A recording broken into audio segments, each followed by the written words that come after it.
គ្រប់ក៏ដូចជាសួស្ដីទៅកាន់ពុកម៉ែបងប្អូនទាំងអស់គ្នាបាទញ៉ាំនេះគឺយើងមានអីវ៉ាន់យើង3ឈុតបងប្អូនរូបភាពហ្នឹងបងជាមួយនឹងជុំរបស់យើងជុំនេះគឺពណ៌ស្មៅបងប្អូនពណ៌ស្រូវលេខមកគឺវាបន្លំគ្នាបានអញ្ចឹងហើយនេះរូបខ្លុំរបស់យើងបងប្អូនមើលទៅគឺយើងមាន3ឈុតបងប្អូនហើយបងប្អូនណាចង់បានជាឈុតចេះអីអាចឆានមកបានបងប្អូននឹងរូបមួយជុំមកត្បូងអីចឹងណាបងប្អូនតែបងប្អូនណាចង់បានអីឆានមករូបរបស់យើងស្អាតស្អាតបងប្អូនមើលបានរូបរបស់យើងបងប្អូនរបស់យើងមានប៉ុណ្ណឹងបងប្អូនហើយមើលទៅនេះជុំរបស់យើងបងប្អូនសម្រាប់បងប្អូនចង់បានអីឆានបងប្អូន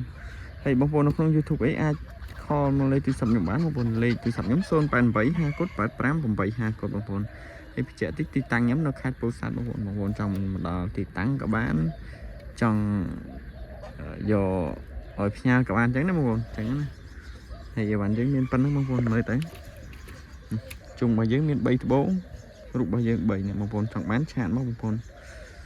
គឺ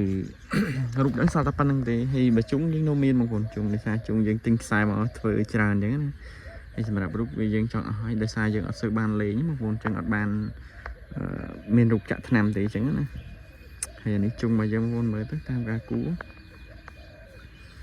ញ្ចឹងសម្រាប់បងប្អូននេះស្រឡាញ់អីអាចតាក់ទងបានបងប្អូនតាមលេខទូរស័ព្ទក៏បានតាម Telegram ក៏បានតាម Page ក៏បានអញ្ចឹងណាបងប្អូនហើយមើលបានបងប្អូនរូបរបស់យើងអីរូបរបស់យើងមើលបានសឹកស្ងួតល្អហ្នឹងបងប្អូនស្ងួតល្អហើយចាំបងប្អូនចង់បានឆាតបងប្អូនលឿន